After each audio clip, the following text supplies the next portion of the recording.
자, 그러면 순서에 따라서요. 대표 기출문제를 한번 풀어볼까요? 먼저 30회 기출문제였어요. 신고 대상 계약이 무엇이냐 이걸 물어봤는데 30회 때. 자, 그럼 부동산 거래 신고 대상 계약이 아닌 거. 우리가 지금 문제와 이론을 한꺼번에 다 정리를 하고 지금 넘어가는 거니까 일단 문제 푸는 스킬에 대해서 말씀을 좀 드리겠습니다. 이 문제에 대해서는 말이에요. 일단은 신고 대상 계약이 아닌 것, 연습을 많이 했겠지만 X에 해놓고 시작하는 거죠. 그러면 주택법에 따라 공급된 주택의 매매 계약입니다. 그러면 무슨 법에 따라 공급 계약, 매매 계약, 주택의 매매 계약 그랬죠. 신고 대상이 맞죠? 이렇게 되고, 그다음에 택지개발촉진법에 따라 공급된 토지의 임대차 계약입니다. 임대차 계약이 신고 대상이 아니에요. 그럼 정답 2번이네요. 2번 됐고요. 도시개발법에 따른 부동산에 대한 공급계약, 무슨 법에 따른 공급계약, 그럼 신고 대상으로 잡는 거죠. 암기 안 했더라도. 자, 이 부분 4번을 주의하는데 체육시설의 설치 이용에 관한 법률이 있죠. 이 법은 8개 법에 안 들어가 있어요 지금. 맞죠? 근데 이 법에 따라 등록된 시설이 있는 건물의 매매계약 그랬죠. 감 잡았어요? 결국은 이거 건물이죠. 그러니까 이 법을 신경 쓸 게 아니고 건물의 매매 계약이라는 거예요. 그럼 거래 신고 해야 되죠. 이게 30회 때 함정이었어요. 이게 4번 질문이. 자, 그러면 이제 5번 질문입니다. 도시 및 주거환경 정비법에 따른 관리처분계 인가로 시대가 입주로 선정된 지위. 이거 입주권이죠. 입주권의 매매 계약을 했어요. 그럼 거래 신고 해야 되죠. 예를 들어서 정답은 2번이었습니다. 이 정도는 풀어낼 수 있죠. 자, 그러면 그 30회 문제 하나 더 보겠습니다. 옳은 것은 그랬는데 지금 옳은 것은 그러면 이제 동그라미 해놓고 시작하는 거죠. 이렇게. 자, 1번입니다. 개공사가 거래계약서를 작성 규방 경우. 자, 중개거래라고 표현하지 않고 개공이 계약서를 작성 규방 경우라고 했죠 지금. 이게 중개거래죠. 이러한 경우는 당사자는 60일 내 부동산 거래 신고해야 된다. 틀렸죠? 이때는 개공이죠. 개공이 며칠? 30일 내에 부동산 거래 신고 들어가야 됩니다. 그래서 틀렸고. 2번님은 소공사 및 중개보조는 부동산 거래 신고할 수 있다. 우리를 매우 무시한 불쾌한 질문이죠 이거. 그래서 소공사만이 대행을 할 수 있죠. 중개보조는 당연히 안 됩니다. 그러니까 소공사만 대행을 할 수 있다. 다음에 3번님이에요. 지방공기업법에 따른 지방공사입니다. 이거는 국가 등이죠 지금. 국가 등이 개인과 매매계약을 체결했다. 양 당사는 공동으로 신고해야 된다. 누가 해야 돼요? 국가가 해야 되죠. 그러니까 지방공사가 해줘야 됩니다. 공동. 틀렸죠. 자, 다음에 4번님은 거래상 부동산 등의 부동산의 공법상 거래 기준의 이용 제한에 관한 사항은 부동산 거래 계약 신고서의 기재사항이다. 자, 이 질문 엄청 잘 묻습니다. 우리 지금 부동산 거래 신고사항은 당목계대 개조로 암기했어요. 그래서 아닌 걸 집어넣을 때 공법상 이용 제한 및 거래 규제 있죠. 이거 엄청 잘 물어요. 이거는 거래 계약서 기재사항도 아니죠. 거래 계약서도 잘 물어봐. 그러니까 공법상 이용자 및 거래 규제는 부동산 거래 신고 사항이 아닙니다.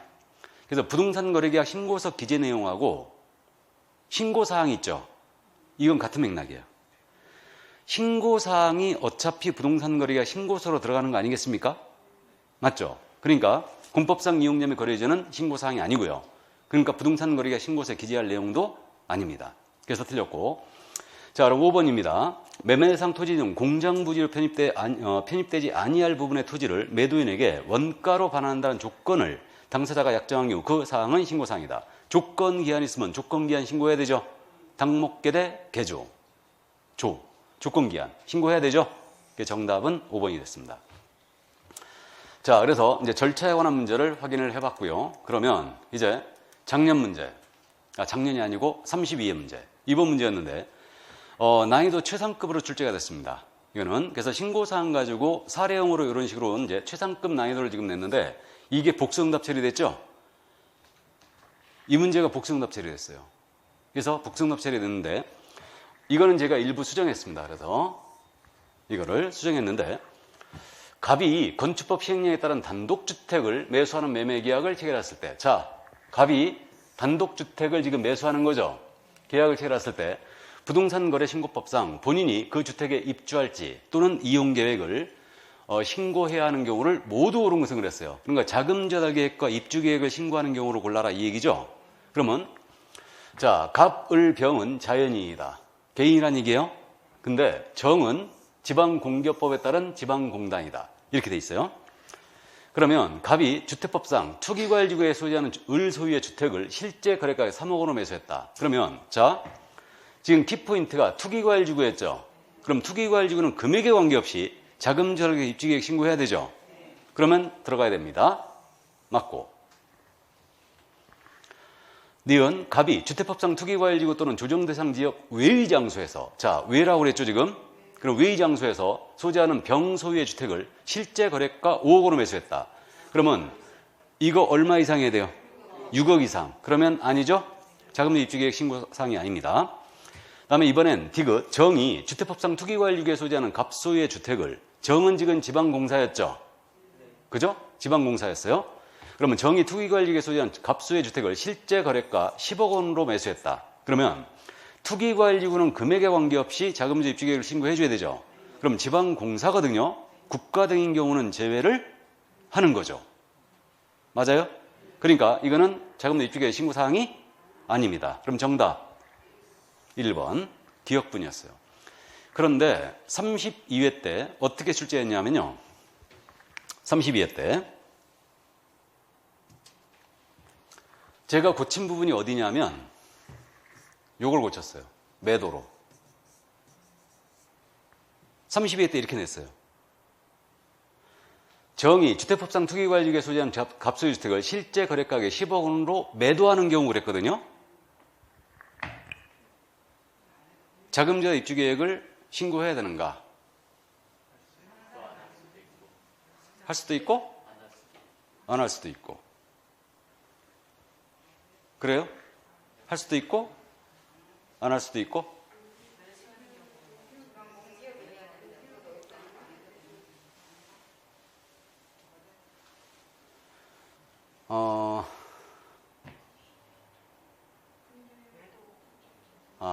이거는 여기가 잘못됐네.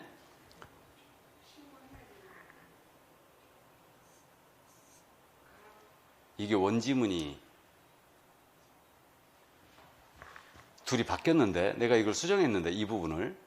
그러니까 지금 그 자금조달 입주계획을 신고하는 경우 있잖아요. 제외시킨 경우가 일방이 거래 당사자 이렇게 돼 있으니까 그 지금 법문에 거래 당사자 중 일방이 국가 등인 경우는 제외한다 이렇게 돼 있거든요. 지금 이렇게 돼 있는데 이 부분에 대해서 현재 입법 예고된 게 거래 당사를 매수인으로 바뀌어요.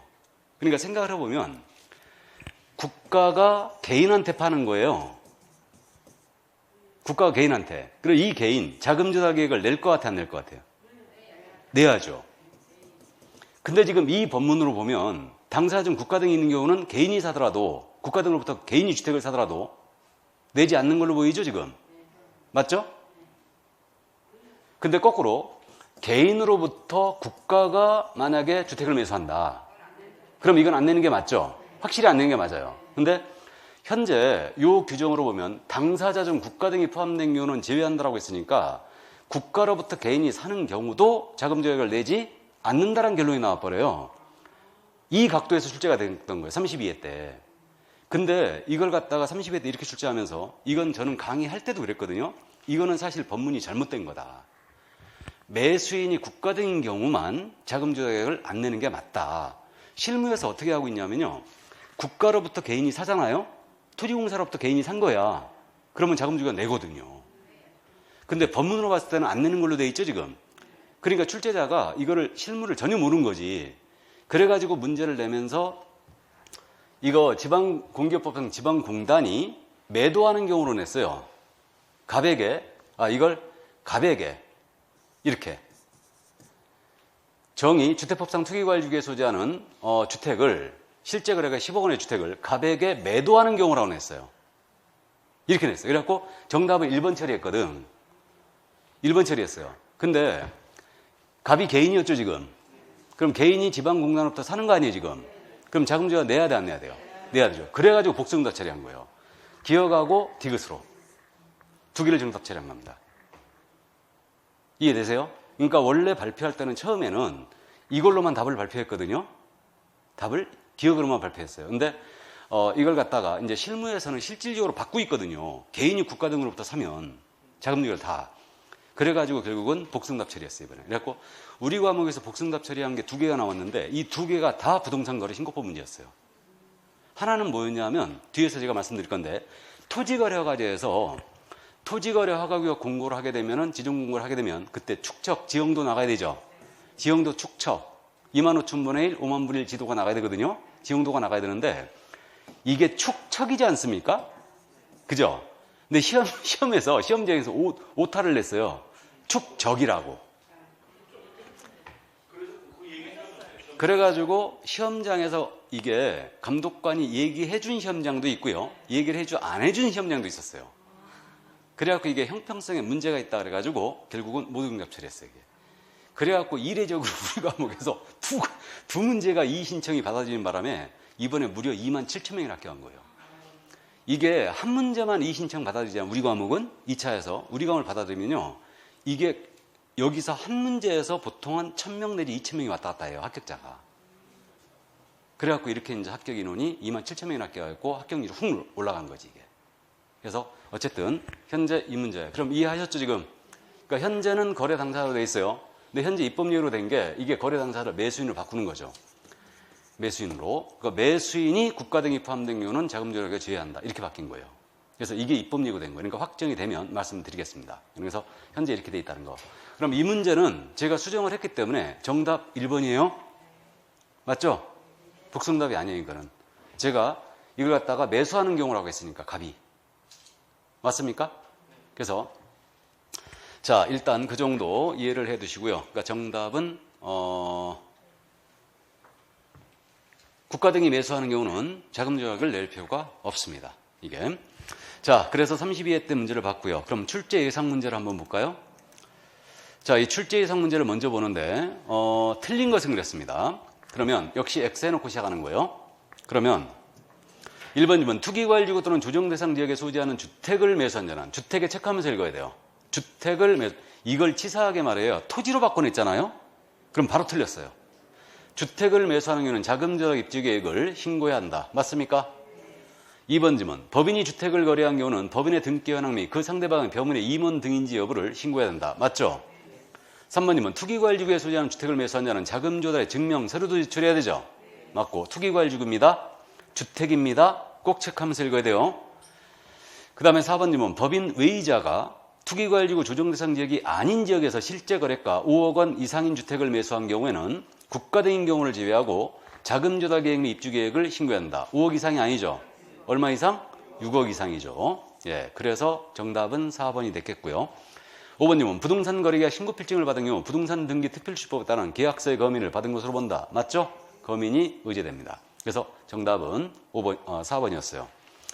자, 그럼 다음 문제 다 했나요? 그러면 그 맨 앞에 대표 문제를 잠깐 보겠습니다. 그 대표 문제는 교재 183쪽에 있죠, 지금. 그래서 183쪽. 자, 183쪽의 문제인데 틀린 것은 그랬습니다. 그럼 X 해놓고 시작하는 거예요. 1번, 2번. 주택법에 따른 주택에 대한 공급계약은 부동산 거래 신고 대상이다. 맞아요? 무슨 법에 따른 공급계약이었죠? 그러니까 이건 O. 2번, 2번. 개업공사가 매매계약서를 작성 교부한 경우에는 중개거래죠, 그럼. 당해 개공이 계약 체결일로부터 며칠? 30일 내에 거래 신고해야 되죠? 맞고. 3번. 중개거래가 아닌 경우로서 당사 중 일방이 국가 등인 경우는 국가 등이 부동산 거래 신고해줘야 되죠? 참고. 국가와 개인이 매매하는데 이것을 개공이 소개했어요. 부동산 거래 신고 누가 해야 돼요? 개공이 해야 됩니다.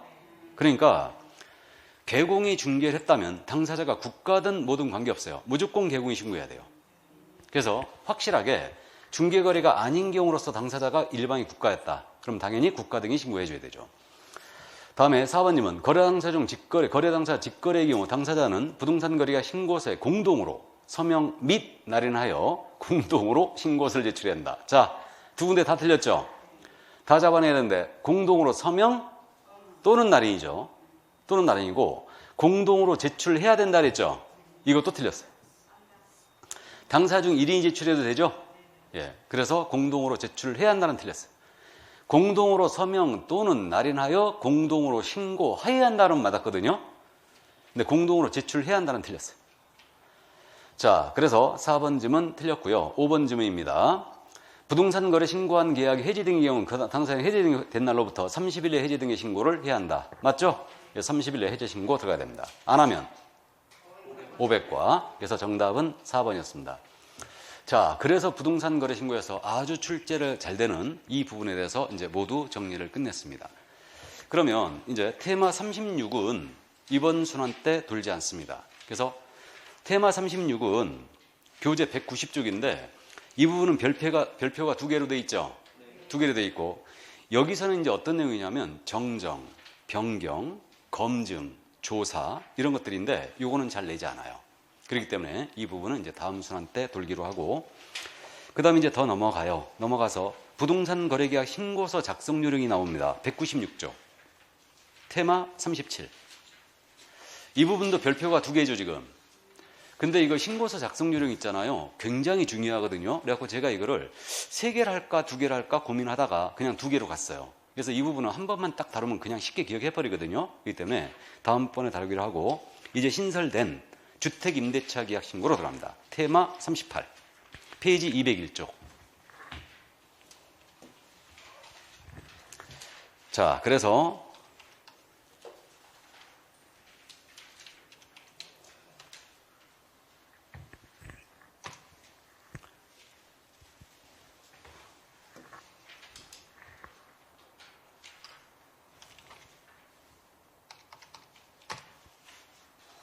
자, 주택임대차 계약 신고를 보겠습니다. 이 부분은 지금 이번에 6월 1일서부터 시행되는 거죠 지금.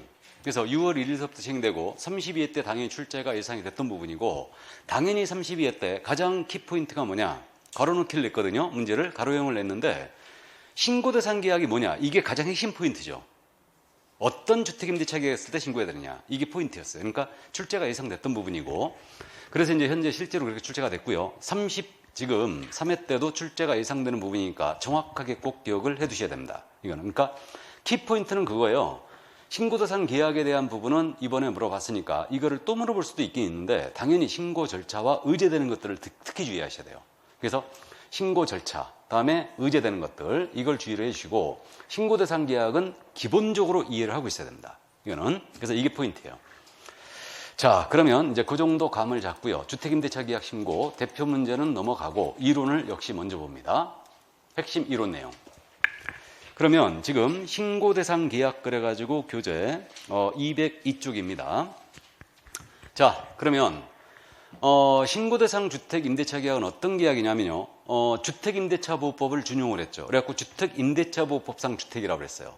그래가지고 주택임대차보호법상 주택 그랬기 때문에 사실상 주된 부분을 주거용으로 사용한다. 그러면 이건 주택으로 가는 거예요. 그러니까 대장상 용도와는 관련이 없다는 얘기죠. 그래서 사실상 주거용으로 쓴다면 주택임대차 계약 신고로 간다. 일단 이때 모든 주택임대차 계약에 들어간 게 아니고 지역에 대한 제한과 금액에 대한 제한을 하고 있어요. 그럼 지역에 대한 제한은 보면 복잡하게 돼 있는 것 같은데 굉장히 간단합니다. 특별자치시에 있는 주택, 특별자치도에 있는 주택. 그럼 특별자치시는 세종시라는 거 알고 특별자치도는 제주도라는 거 알아요. 그 다음에 시에 있는 주택, 군에 있는 주택인데 군에 있는 주택은 광역시나 경기도에 있는 군만 대상입니다. 그 다음에 이제 구에 있는 주택 이렇게 지금 돼 있는데 이거 이렇게 복잡하게 해놨는데 간단합니다. 시에 있는 주택 있죠? 이건 무조건 대상이에요. 그럼 시라 하면 광역시가 있고 특별시가 있고 맞죠?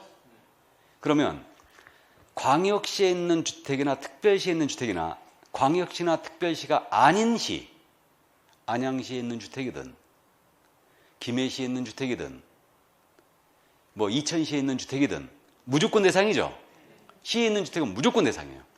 그럼 제주도 특별자치도는 시가 서귀포시하고 제주시밖에 없어요. 그럼 그건 당연히 시죠. 당연히 시예요. 그럼 시에 있는 주택은 무조건 대상이고요. 그 다음에 이제 군에 있는 주택은 어디 것만이냐? 경기도에 있는 군만 대상이죠. 왜? 광역시는 당연히 시에 들어가잖아요, 지금. 그럼 광역시에도 군이 있죠. 그러면 대구광역시 달성군, 부산광역시 기장군, 인천광역시 옹진군, 강화군 여기 있는 주택들은 모든 대상이에요. 시니까 광역시잖아요 지금. 이해되세요? 이렇게 갑니다. 그러니까 시에 있는 주택은 무조건 대상이다. 특별시든 광역시든 일반시든 관계없다. 무조건 대상이고, 그 다음에 군에 있는 주택은 경기도나 광역시 있는 군만 대상이에요. 그러니까 광역시는 당연히 들어간다고 했고, 그럼 경기도의 가평군, 연천군 맞죠? 이런 데가 있는 주택의 대상이고, 그럼 보험군에 있는 주택은 아니네요. 그래서 지역은 이렇게 제한하고 있고, 이거 금액을 정확하게 기억하는데 63으로 기억합니다. 기억은 숫자를 63으로 기억합니다. 보증금이 얼마 초과했을 때? 6천만 원 초과했을 때. 또는이죠 이거. 주의하시고, 월 차임이 얼마 초과했을 때? 30만 원 초과했을 때. 초과 주의하세요. 그럼 딱 6천이나 딱 30이다. 대상이 아니라는 얘기죠. 그리고 이건 AND가 아니고 또는이네요 지금. 그럼 가볍게 연습해 볼까요? 김해시에 있는 주택입니다. 김해시에 있는 주택으로서 보증금 5천에 월세가 40이었어요. 대상이 아니에요. 대상이죠. 시주택으로서 월세가 지금 30 넘었죠. 그러니까 대상입니다. 그럼 대구광역시 달성군에 있는 주택이에요. 주택인데 보증금 7천에다가 월세가 20만 원 있었어요. 대상이다 아니다? 대상이죠. 이해되시죠? 근데 보은군에 있는 주택이었어요. 보은군에 있는 주택인데 보증금 7천에다가 월세가 40 있었습니다. 그래도 대상이 아니에요. 군이니까. 이해되십니까? 이렇게 되고. 그러나 인천광역시 강화군에 있는 주택이었어요. 인천광역시 강화군에 있는 주택으로서 보증금이 5천에다가 월세가 50만 원 있었다. 대상이 아니에요. 대상이죠. 인천광역시니까. 이해되시죠? 그래서 이제 요거를 출제가 예상이 됐던 부분이었고, 저라면 이걸 냈을 거예요. 그렇기 때문에 이게 예상이 됐던 부분이었고, 이 부분을 괄호용으로 출제했어요. 숫자를 순서대로 맞춰라. 이렇게. 그리고 나머지 이제 신고 절차는요, 부동산 거래 신고와 아주 비슷합니다. 그래서 이건 여러분들이 이제 쉽게 감을 잡아버리는데, 계약을 체결한 날로부터 30일 내에 한다는 건 똑같죠? 잘 알고 있고. 그 다음에 신고대상 주택 소지에 관한 신고한청에 들어가는데, 이때 조례로다가 읍면 동장에게 위임할 수 있죠. 읍면 동장에게. 현재 그래서 위임 다 해놨어요. 위임 다 해놨고. 그 다음에 이제 신고 의무자는 이것도 말이에요. 임대차 계약 당사자가 공동신고해야 돼요. 공동신고해야 되고, 이때 일방의 국가 등이 있었잖아요. 당연히 국가 등이 신고할 의무가 있습니다. 그럼 이때는 우리 개업공사는 신고 의무가 세모도 아니고 X로 해놨죠 지금. 그럼 개공은 중개를 했지 않습니까? 주택임대차 계약 신고대상을. 신고대상 주택임대차 계약을 중개했잖아요. 개공은 신고할 수 있다가 아니에요. 위임을 받아야 돼요. 무슨 뜻인지 아세요? 미묘하게 차이가 있는데, 우리 부동산 거래 신고, 해제 신고 있지 않습니까? 부동산 거래 신고를 했는데 해제가 됐다. 해제 신고를 개공이 할 수 있다라고 그랬죠. 그때는 위임장 필요 없어요. 개공이 직접 할 수 있어요. 해제 신고를. 근데 임대차 계약 신고 있잖아요. 이거는 개공이 한다. 위임장 있어야 돼요. 임대인 임차인으로부터 위임장 받아야 됩니다. 그래야 할 수 있어요. 그래서 X로 해놓은 거예요. 이해되십니까? 그래서 이게 여담입니다만, 부동산 거래 신고제가 2006년도에 도입이 됐죠. 되면서 이거 해보니까 너무너무 좋았던 거죠. 2006년도에 부동산 거래 신고제 들어오면서요, 그 해에만 세수가 무려 13조가 더 거쳤어요. 나중에 노무현 대통령의 공적을 평가할 때, 역사가 평가하겠지만 아마 부동산 거래 신고제가 공적으로 평가될 거예요. 제가 보기에는 이거는 부동산 시장에 거의 메가톤급의 효과를 가져온 제도였거든요. 그러니까 우리 부동산 거래가 굉장히 불투명했는데 이 제도 시행 하나로 해갖고 부동산 거래가 굉장히 투명해진 거예요. 그래가지고 결국은 이 제도를 시행해 보니까 너무너무 좋았던 거죠. 세무사는 가만히 앉아있으면 자료가 다 넘어오는 거예요 그냥. 그래가지고 한 3년쯤 지났을걸요 그때. 임대차 계약도 신고하게 하자. 추이됐어요. 이게 추이돼갖고 이때 임대차 계약에 대해서 신고를 하는데 개공한테 신고 의무를 부여하는 걸로 일단 그래가지고 추진을 했는데, 그러면 정작 법안을 만들기 위해서는 공청회라는 걸 열죠. 그럼 공청회는 이해관계자들의 의견을 수렴하잖아요. 이때 정작 신고 의무를 부담하게 될 우리 개공은 반대할 게 뻔했거든. 못한다고. 우리가 실무적으로 임대차 계약 중개를 훨씬 많이 하잖아요. 그러니까 안 할 게 이제 반대할 게 뻔하니까 우리 개공을 대표하는 협회는 알리지도 않습니다. 알리지도 않고 국토부 담당자들, 관련 공무원들, 교수진들 모여가지고 공청회를 열라고 했던 거예요. 그래갖고 협회에서 이걸 알았던 겁니다. 알아가지고 전국의 시도 지부장들 다 모여라는 거예요. 공청회장 앞으로 어디 모여라. 그래갖고 거기서 바리케이트를 쳤어요. 손잡고 바리케이트를 하고 공청회장에 공청위원들 아예 못 들어가게 만들어 버렸어요. 그래가지고 임대차 계약을 무산시켰어요. 이거를. 그래가지고 이제 세월이 흘렀지 않습니까? 그래가지고 이제 문재인 대통령이 바통을 이어받았죠. 그래갖고 문재인 대통령이 이제 임대차를 추진하는 거예요. 그래갖고 이때 당시에 저도 그랬었습니다. 그럼 임대차 신고 우리가 하는 걸로 종국은 받아들여야 될 거다. 대신 받아들이되 우리가 신고해준다 그러면 해주는데 대신 우리도 얻어내자. 뭘 얻어내야 되느냐? 금지행위 풀어라 그럼. 금지행위를. 매매업 풀어라. 직접거래 풀어라. 이거를 그거 풀면은 우리도 임대차 신고 해주겠다. 그런 얘기를 했었거든요. 근데 정작 그건 풀기는 망정 오히려 금지행위 더 늘려놨고 임대차 신고까지 이제 들어온 거예요. 들어오면서 우리가 반대할 게 뻔하니까 우리를 싹 빼버린 거지. 그래서 신고 의무자가 결국 부동산 거래 신고만 우리한테 의무를 부여했고 나머지 제도는 전부 다 우리한테 신고 의무가 없어요. 이해되십니까? 그래가지고 임대차 신고에서는 개공 아예 들어가지도 않았어요. 이거 들어가지도 않았습니다. 이게 다 빼버린 거예요. 그냥. 그래서 현재 이렇게 지금 했습니다. 그래서 우리는 신고 의무가 없다. 자, 그 다음에 이거는 나머지 똑같아요. 일방이 신고를 거부했잖아요. 그럼 다른 일방이 단독 신고할 수 있어요? 그때는 그 계약 체결 입증 서류하고 단독 신고 사유서를 제출해 줘야 됩니다. 그래서 이렇게 돼 있고.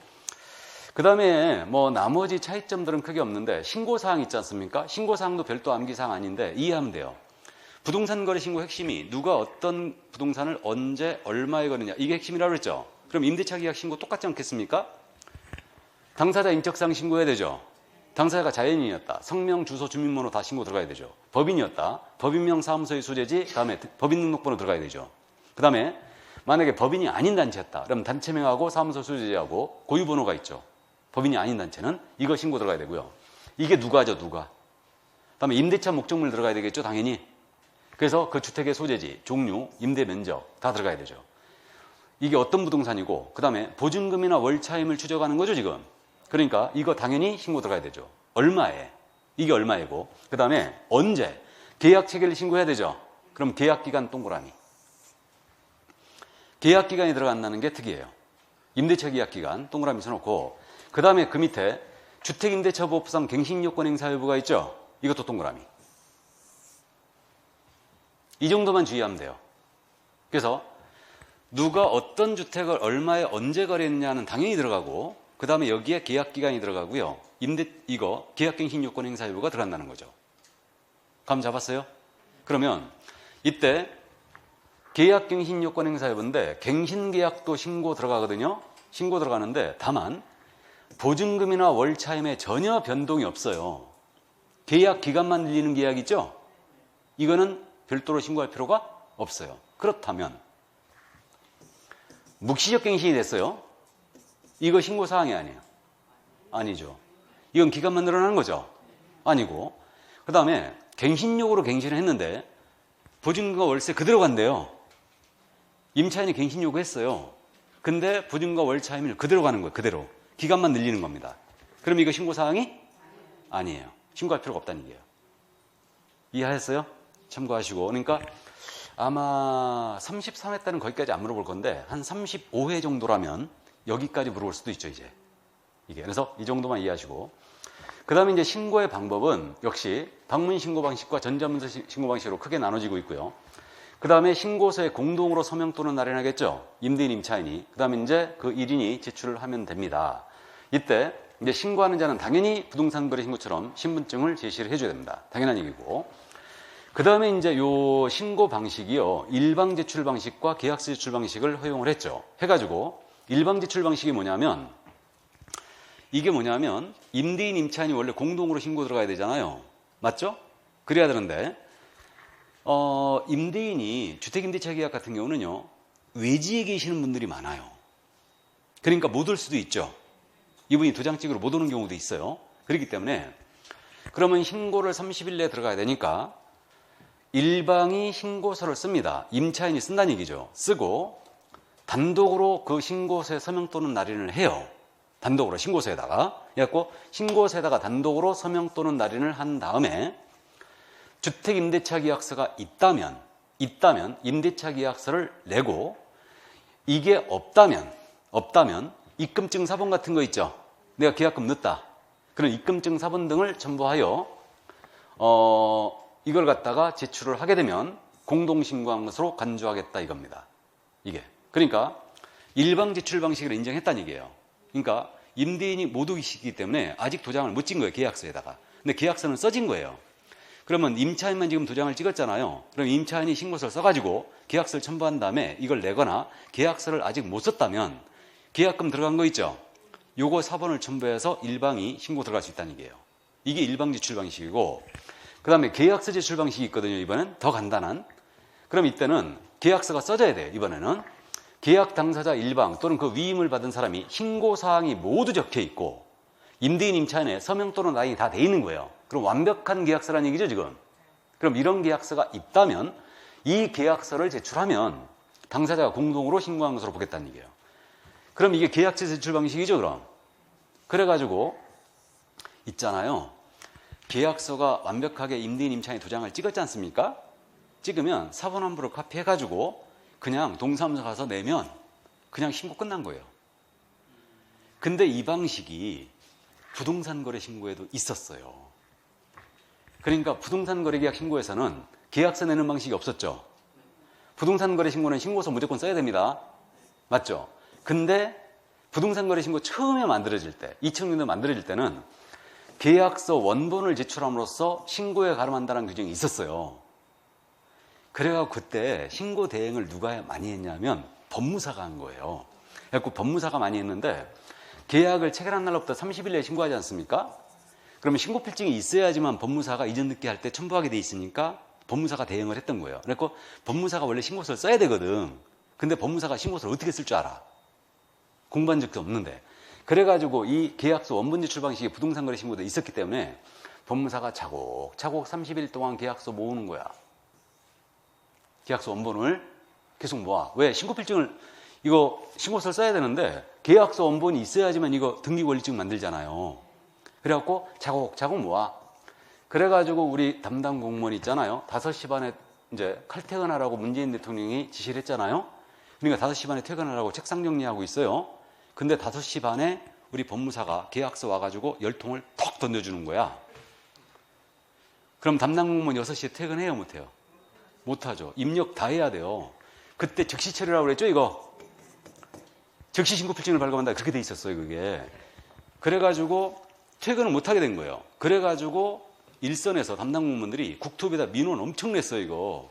이걸 즉시 해놓는 바람에 계약서 제출 방식을 인정하는 바람에 우리 죽겠다 이거. 어? 그래갖고 바꿔버렸어요. 그래가지고 계약서 원본 제출 방식을 부동산 거래 신고서에선 폐지해버렸고요. 즉시를 뭐로 바꿨다고요? 지척시로 바꾼 거예요. 이거 농담 아니에요. 진짜예요. 실무에서 그래가지고 바꾸는 거예요. 근데 임대차 신고가 딱 들어오면서 이게 또 들어온 거예요. 그래가지고 동사무소 5시 반에 가서 던져주면 안 됩니다. 우리 동직원들 불쌍하잖아요. 언론은 퇴근해야 되는데. 어쨌든 그래서 계약서 제출 방식을 허용하고 있어요 지금. 그래서 이런 방식이 있고, 그 다음에 이제 전자신고는 전자계약이에요. 이거 전자신고, 이게 전자계약이죠. 부동산 거래계약 시스템을 통하여 계약을 했다. 그러니까 임대차 계약을 전자계약했다는 얘기죠. 이때는 계약이 체결된 때 역시 이 임대차 신고를 한 것으로 간주합니다. 그래서 이 정도 이해하시고, 자 그러면 이제 넘어갑니다. 신고필증의 발급, 이것도 역시 내용을 확인한 다음에 지체 없이 발급합니다. 지체 없이 신고필증을 발급하게 돼 있고, 그러면 요거 변경 및 해지 신고인데, 자 이거 아직 우리 공부 안 했어요. 부동산 거래 신고에서 공부 안 했는데, 이거는 부동산 거래 신고 2에 있습니다. 2에 있는데 여기서 차이점을 감을 잡고 가야 돼요. 일단 주택임대차 계약은요, 변경 신고나 해제 신고를 반드시 해야 돼요. 근데 혹시 기억하세요? 해제 신고는 해제가 확정된 앞부터 30일 해야 되는 건 알고 있는데, 부동산 거래 신고에서 계약 내용의 일부가 바뀌면 변경 신고를 해야 됩니까? 할 수 있습니까? 할 수 있다예요. 부동산 거래 신고 변경 신고는요, 할 수 있다예요. 임의사항이에요. 근데 주택임대차 계약 변경 신고는 해야 한다예요. 의무예요. 왜 그랬냐면 임대차 계약의 변경 신고는 뭘 변경 신고하는 거냐면요. 보증금이나 월세가 바뀌었을 때 신고한 내용이 바뀐 거예요. 당사자 합의로. 그러면 이건 변경 신고를 해야 합니다. 이게 부동산 거래 신고 차이가 있는 거예요. 며칠 내에 하라? 30일 내에. 이거 안 하면 과태료 100과. 주택임대차 계약 신고 위반은 모두 100만 원 이하 과태료예요. 거짓 신고에도 마찬가지. 변경 신고, 해제 신고 안 해도 마찬가지. 모두 100만 원 이하 과태료입니다. 이렇게 돼 있고, 그다음에 이제 일방이 국가등기에는 국가등기 변경, 해제 신고를 하셔야 됩니다. 그래서 이렇게 돼 있다는 거 이해하시고, 그다음에 여기도 정정 신청제도 있어요, 다. 그래서 뭐 다른 일방의 신고서 이제 단독 신고 가능하고요. 그다음에 준용하는 규정들. 그 변경 신고, 해제 신고에서도 일방 제출 방식과 계약 제출 방식을 모두 인정하고 있고요. 이 전자계약, 이거 해제 신고, 이것도 이제 모두 준용을 하고 있고요. 그러면 내용을 확인한 다음에 변경 신고 들어가면 신고 필증을 재발급해 주고요. 해제 신고 들어가면 해제 확인서를 지체 없이 발급을 해 줍니다. 그래서 이렇게 돼 있고. 그다음에 이제 정정 신청제도 얘네도 있어요. 그러니까 신고한 내용이 잘못됐다. 그러면 이제 정정 신청을 할 수 있습니다. 그래서 이제 그렇게 돼 있고요. 그 다음에 이제 주택임대차 계약의 신고에 대해서 부동산 거래 신고 규정을 준용하거든요. 그러니까 부동산 거래 신고의 금지행위 규정, 아까 봤고, 검증 규정, 조사 규정 모두 그대로 준용합니다. 그래서 준용을 하게 돼 있고, 그 다음에 이제 이 부분을 특히 주의를 해야 될 것 같은데, 다른 법률에 따른 신고 등의 의제. 내가 문제를 낸다면 저는 또 이거를 물어볼 것 같아요. 의제되는 규정들. 이거를. 그러니까 주의를 하셔야 될 것 같은데, 임차인이 주민등록법에 따라 전입신고하죠. 전입신고할 때 전입신고를 했지 않습니까? 그럼 주택임대차 신고한 걸로 간주합니다. 단 임대차 계약서를 내거나 임대차 계약서가 없다면 주택임대차 계약 신고서가 있죠. 이걸 써내야 돼요. 그러면 우리 이거네요. 전입신고할 때 임대차 계약서를 첨부를 하거나 아니면 임대차 계약서가 없다면 주택임대차 신고서 있죠? 신고서를 써서 내면 된다는 얘기죠. 그러면 이 신고한 것으로 간주합니다. 이해되세요? 다음. 우리 주택임대사업자들이 있거든요. 주택임대사업자들은 민간 임대주택에 대한 특별법이 있어요. 그 법에 따라 임대사업 신고를 해왔습니다. 이미. 없어졌다고요? 안 없어졌는데요? 그게 단기가 없어요. 단기가. 단기 4년, 장기 8년이었잖아요.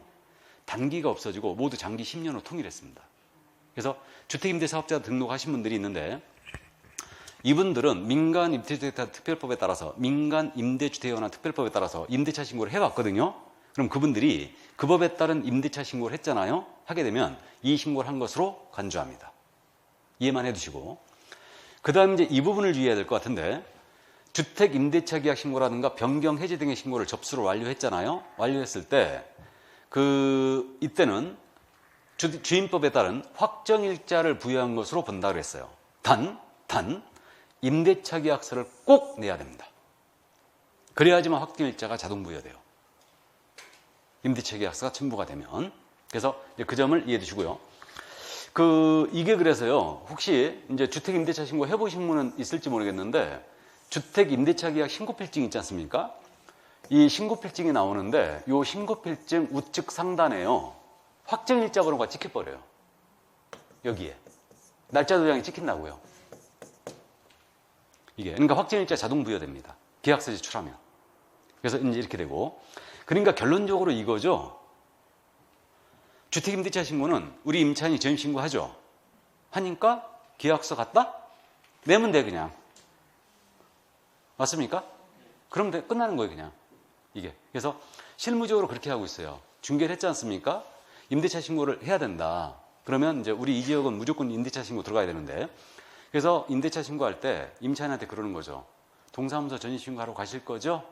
30일 내에, 14일 내에 전입신고해야 돼요. 이사하고. 그러면 전입신고 하실 때 이때 계약서 서본 갖고 와서 한부 제출하십시오. 그렇게 이제 유도하고 있죠. 근데 만약에 임대차 계약 체결을 하고 잔금을 예를 들어서 30일이 넘어서 내게 됐어. 그럼 먼저 신고해야 되죠? 맞습니까?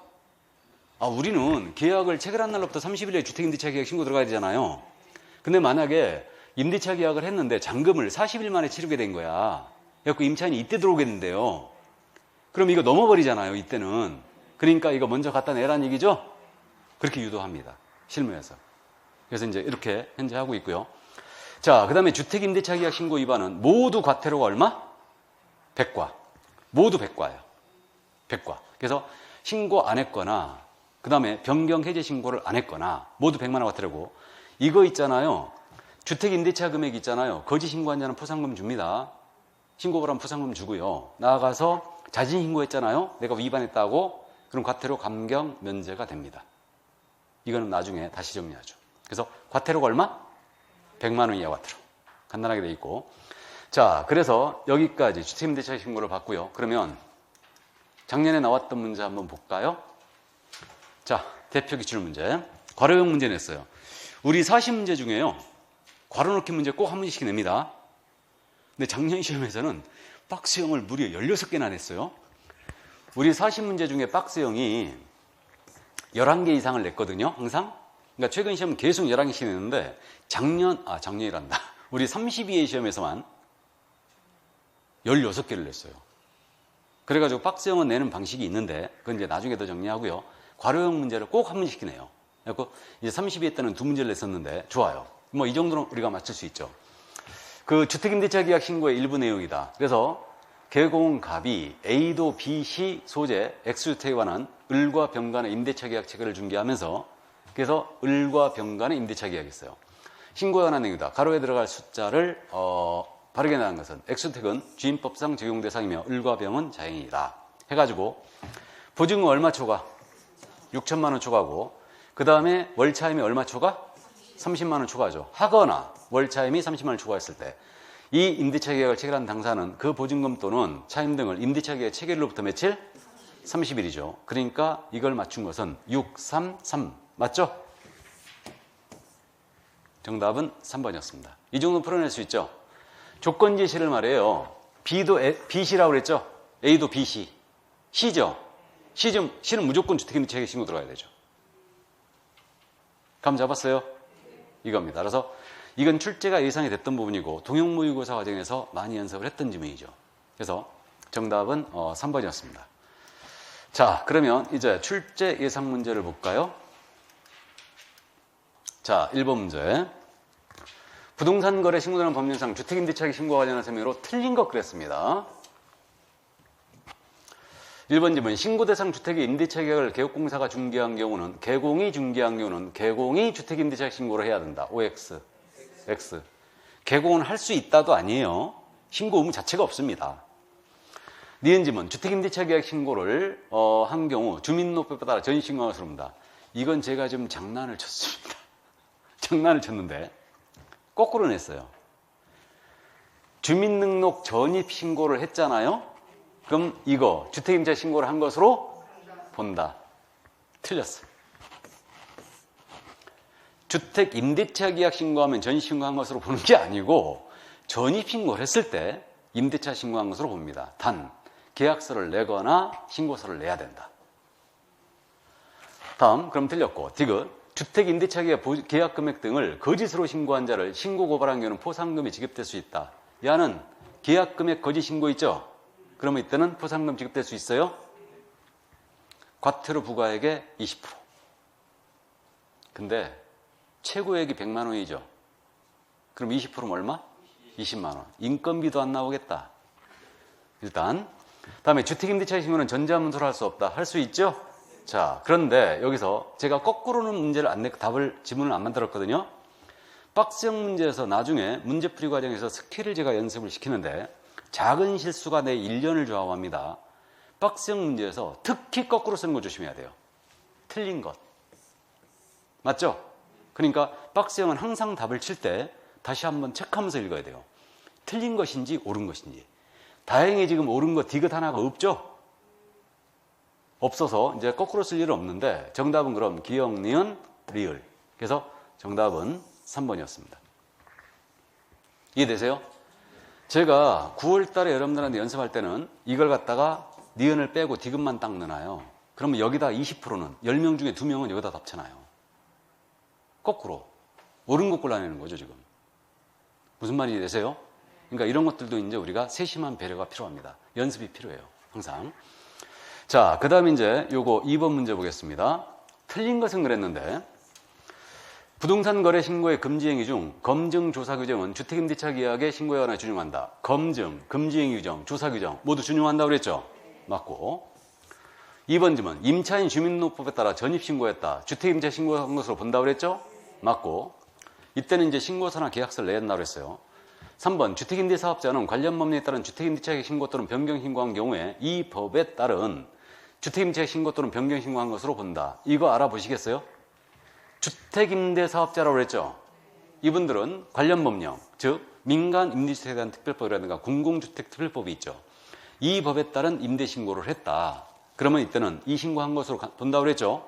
맞고요. 의제되는 거죠, 지금.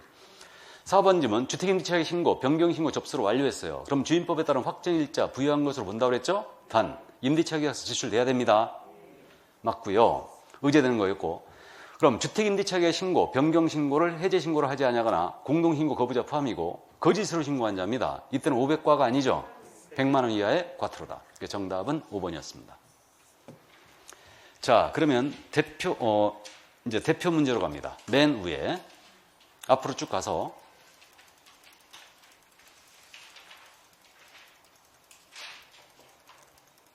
페이지를 찍기가 싫어가지고. 자, 대표 문제 보겠습니다. 제가 대표 문제는요, 주로 기본적인 내용을 확인하는 선에서 대표 문제를 넣었어요. 기본적인 내용. 근데 대표 문제가 굉장히 중요한 문제예요. 그래서 제가 대표 문제는 대부분 지금 이 자료에 틀린 것 골라라는 문제를 많이 냈거든요. 근데 이건 이제 여러분들이 기본적으로 대표 문제는요, 꼭 알고 가야 될 지문들이에요, 다. 이거는. 그걸 꼭 명심하시고 책을 봅니다. 그러니까 이 책이 공력이 굉장히 많이 실린 그 책이에요, 지금. 그래서 어쨌든 그렇게 이제 해주시고요. 틀린 거 그랬죠? 주택임대차 신고는 계약 체결일부터 30일 내에 해야 된다. 맞죠? 체결일 체크, 30일 체크. 체크하면서 읽어야 돼요. 이게 몸에 배야 됩니다. 2번, 시소재 주택으로서 보증금이 7천이고 월차임이 20만 원인 경우 신고 대상이 아니다. OX. X죠. 보증금이 6천 초과했으니까 C니까 대상이죠? 틀렸습니다. 정답 2번이고, 임대차 계약기간은 신고사항에 포함된다. 이거는 임대차 계약기간 들어간다고 그랬죠? 갱신요건 행사 여부도 들어간다고 그랬죠? 당연한 얘기죠. 맞고. 그 다음에 신고한 계약이 변경 해제된 경우에는 30일 내에 변경 해제 신고해야 한다. 맞아요? 맞습니다. 그래서 변경 신고 해제 신고 이거는 해야 한다. 다음에 4번 질문, 임차인이 주민등록법에 따라 전입 신고했다. 그럼 주택임대차 신고한 것으로 본다고 그랬죠? 의제되는 거. 그래서 정답은 2번이었습니다. 자, 그럼 주택임대차 신고까지 봤고요. 그럼 잠시 쉬었다가 외국인 특례 규정을 나가도록 하겠습니다. 잠시 쉬도록 합니다.